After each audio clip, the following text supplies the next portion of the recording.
नमस्कार दोस्तों। एक दलित बेटी देश के सबसे बड़े राज्य उत्तर प्रदेश की मुख्यमंत्री कैसे बन गई? मायावती जी की सोशल इंजीनियरिंग क्यों महत्वपूर्ण है?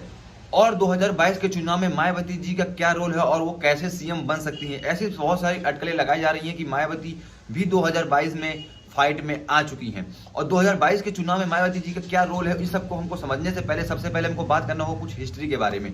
जैसे कि हम लोग शुरू करते हैं दोस्तों, सबसे पहले अगर बात करें कि बहुजन समाज पार्टी की स्थापना कांसीराम जी ने 1984 में डॉक्टर भीमराव अंबेडकर से प्रेरित होकर के इस पार्टी की स्थापना की। बहुजन समाज पार्टी का शुरू से ही उद्देश्य रहा है कि अनुसूचित जाति और अनुसूचित जनजाति से इस तरह के सभी वंचित लोगों को उनके अधिकारों, उनके हकों को दिलाना इस पार्टी का उद्देश्य रहा है। इसके बाद में दोस्तों 1993 में बाबरी मस्जिद विवाद हुआ था, जिसके बाद में समाजवादी पार्टी के साथ बहुजन समाज पार्टी ने अपना गठबंधन कर लिया था, क्योंकि भाजपा की जो सरकार थी उस सरकार को हटा दिया गया था और इसके बाद में पुनः चुनाव कराए गए थे। इसके बाद दोस्तों इस चुनाव में भाजपा को हटाने के लिए समाजवादी पार्टी और बहुजन समाज पार्टी ने दोनों ने आपस में गठबंधन कर लिया था, जिसके बाद में बीएसपी पार्टी ने इस चुनाव में 67 सीटें जीती थी और मुलायम सिंह यादव की सरकार बन गई थी, जिस सरकार का बीएसपी पार्टी हिस्सा बन गई थी। और दोस्तों इस चुनाव में भाजपा 177 सीटें 177 सीटें लाने के बाद भी दोस्तों सरकार नहीं बना पाई थी। इसके बाद दोस्तों समाजवादी पार्टी और बहुजन समाज पार्टी दोनों के बीच में काफी आपसी इनका जो संबंध था वो काफी खराब होने लगे थे। इसकी सबसे मेन इंपॉर्टेंट जो घटना दोस्तों वो 2 जून 1995 के गेस्ट हाउस कांड।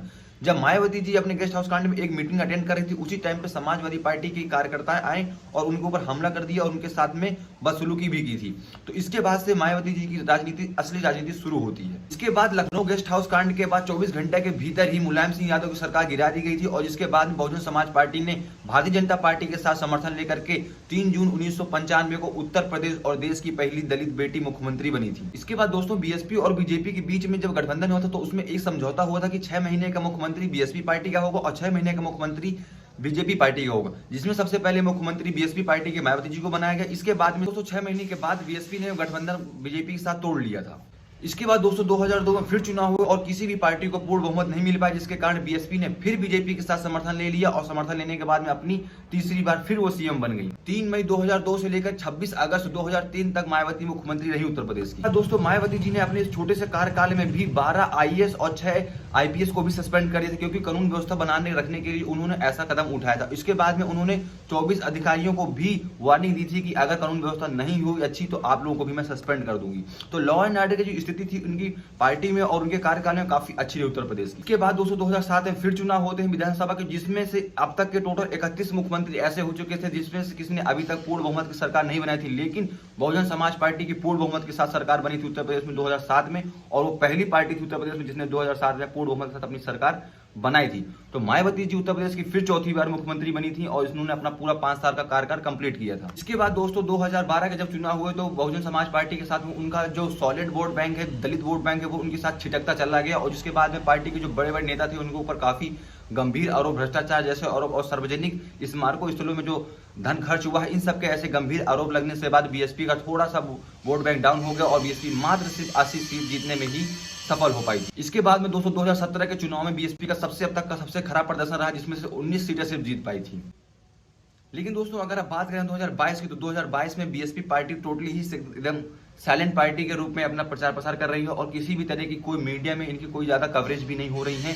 लेकिन अगर बात करें 2017 के चुनाव की, तो 2017 के चुनाव में बीएसपी पार्टी ने पश्चिम उत्तर प्रदेश में 58 सीटों में से 30 सीटों में ही सेकंड नंबर पर रही थी। और अगर बात करें कि 2022 के चुनाव में बीएसपी इतना अहम रोल क्यों रख रही है, तो इसके पीछे का एक रीजन दोस्तों ये है कि बीएसपी पार्टी ने अपने जो 3 मेन पार्टियां मानी जा रही है इस चुनाव में, Samajwadi party, BJP and BSP, जिसमें से समाजवादी पार्टी टोटली 403 सीटों पर चुनाव नहीं लड़ रही है और ना ही बीजेपी टोटली 403 सीटों पर अपना चुनाव लड़ रही है। लेकिन बीएसपी पार्टी जो ऐसी जो अपनी टोटली 403 सीटों में अकेले दम पे चुनाव लड़ रही है, तो ये एक बीएसपी के लिए प्लस पॉइंट हो सकता है। तो बात करें कैंडिडेट की, तो कैंडिडेट को बीएसपी पार्टी ने सबसे पहले अपने कैंडिडेट अनाउंस किए थे और उन्होंने अपने कैंडिडेट सबसे पहले उतार दिए थे अपनी अपनी विधानसभा क्षेत्रों में। लेकिन जो अदर 2 पार्टियां हैं जो मेन पार्टी मानी जा रही है, कांग्रेस को थोड़ा हटा के रखें अगर तो समाजवादी और बीजेपी पार्टी ने अपने अपने कैंडिडेट काफी लास्ट टाइम पे दिए, जिससे बीएसपी पार्टी ने जो अपने कैंडिडेट दिए थे वो कैंडिडेट काफी पहले वहां पहुंच के और जमीनी स्तर में उन्होंने अपना प्रचार प्रसार काफी पहले स्टार्ट कर दिया था, जिससे समाजवादी पार्टी और बहुजन समाज पार्टी के जो लीडर आए हैं, जो उनके प्रत्याशी हैं, उन्होंने जो जमीन बनाने में उनको जो टाइम लगा काफी, उससे पहले वहां पे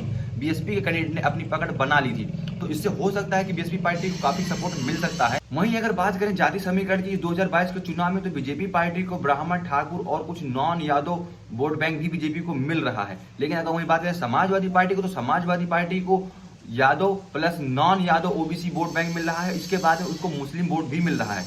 लेकिन अगर बात करें बीएसपी पार्टी की, तो बीएसपी पार्टी को Brahman, Dalit and non Yadav OBC vote भी बीएसपी को काफी मिल रहा है। और इसके बाद में मुस्लिम वोट ना ही सिर्फ समाजवादी पार्टी को मिल रहा है, बल्कि बीएसपी पार्टी भी आधा मुस्लिम वोट अपने पास ले सकती है। तो जहां बीजेपी और एसपी समाजवादी पार्टी का जो उनका सॉलिड वोट यादव और उनका जो ब्राह्मण ठाकुर जो जनरल वोट है, वो उनका तो आपस में अलग अलग वोट है। लेकिन ओबीसी में अगर इन दोनों पार्टी के बीच देखा जाए तो बंटवारा है।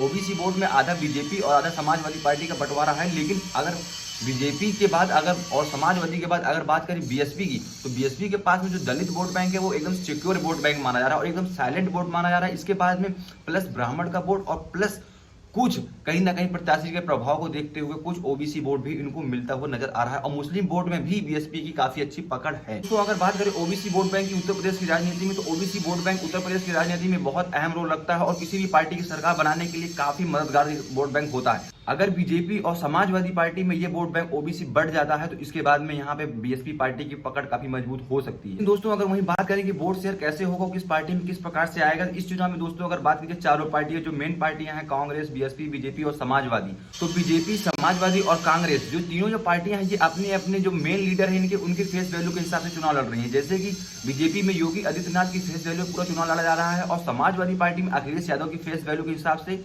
और वहीं कांग्रेस में प्रियंका गांधी की फेस वैल्यू के हिसाब से चुनाव लड़ा जा रहा है। लेकिन अगर बात करें बीएसपी की, तो बीएसपी का जो चुनाव है दोस्तों वो एक कैंडिडेट के ऊपर निर्भर चुनाव हो रहा है। मतलब कि जिस कैंडिडेट की उनकी पॉपुलैरिटी है, जिस कैंडिडेट का जितना इंपैक्ट उनके विधानसभा के क्षेत्र में है, उस हिसाब से उनको वोट बैंक मिलने वाला है। तो इसके लिए एक प्लस पॉइंट हो सकता है कि पब्लिक जो होती है वो आज डेट में कैंडिडेट भी देखती है कि हमारी सीट में किस प्रकार का कैंडिडेट है और उसकी क्या पॉपुलैरिटी है और जनता के बीच में उसके कैसे कामकाज भी हैं। ना कि सिर्फ एक पार्टी के बड़े लीडर और पार्टी के बड़े अध्यक्ष के रूप में उनका चेहरा देख करके वोट आदमी दे सकता है। ये वोट काफी कुछ तक तो हद तक जाता ही है, किसी भी पार्टी के बड़े लीडर को वोट देके आदमी वोट दे देते हैं। लेकिन अगर वही बात की जाए कि कैंडिडेट की पॉपुलैरिटी भी काफी मायने रखती है इस चुनाव में। तो दोस्तों अगर बात करें बीएसपी की गेम चेंजिंग प्लान की, तो गेम चेंजिंग प्लान इसका यही होने वाला है कि बड़े बड़े लीडर और कई सारी ऐसी न्यूज भी आ रही हैं कि बीएसपी पार्टी कुछ अच्छा प्रदर्शन कर सकती है, क्योंकि बीएसपी पार्टी पूरी टोटली ही ज्यादातर 403 सीटों पर ध्यान नहीं दे रही है। वो ज्यादा जो सुरक्षित सीटें हैं उत्तर प्रदेश में लगभग 80 सीटें हैं, तो उन सीटों में भी बीएसपी अपनी अच्छी पकड़ बनाने में मजबूत दिखाई दे रही है। ये बात सिर्फ मैं नहीं कर रहा हूं अपने अंदाज से, ये बात हमारे देश के गृह मंत्री अमित शाह जी भी बोले हैं। उन्होंने न्यूज 18 के एक इंटरव्यू में बताया है कि बीएसपी पार्टी का जो वोट बैंक है वो सिक्योर वोट बैंक है और उस वोट बैंक को उनके पास हमेशा रहना ही है। तो इसका मतलब ये नहीं कि मायावती ने अपने आप को प्रोफाइल कर रखा है, अपने आप को साइलेंट कर रखा है, तो उनके पास सपोर्ट खत्म हो गया है। और जब उनसे पूछा गया कि क्या इससे भाजपा को फायदा होगा या नुकसान होगा, तो उन्होंने कहा मुझको नहीं पता कि भाजपा को फायदा होगा या नुकसान होगा, लेकिन मायावती जी एक अच्छा उनको वोट बैंक मिल रहा है और ये नहीं पता कि कितना वोट बैंक इनका किस सीट में तब्दील होता है। तो दोस्तों देखना काफी इंटरेस्टिंग होगा कि बीएसपी आखिर कैसे एक गेम चेंजिंग प्लान अपना सिक्योर करके एक ऐसे कैसे रिप्रेजेंट कर सकती है अपने आप को और जनता के बीच में कैसे पकड़ बना रही है।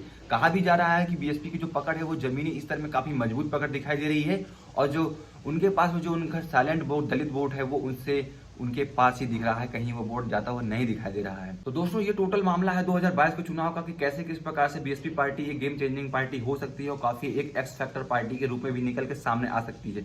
जो लोग कह रहे हैं कि बीएसपी पार्टी अपनी सरकार बना लेगी या नहीं बना लेगी, इस पार्टी समर्थन लेगी उस पार्टी से नहीं लेगी, तो मैं इन सब चीज़ों के बारे में नहीं बोल सकता हूं, क्योंकि मुझे इन सब चीज़ों के बारे में ज़्यादा ही डीपली जानकारी नहीं, क्योंकि मैं किसी भी पार्टी से किसी भी तरह की कोई इन्फॉर्मेशन नहीं रखता हूं।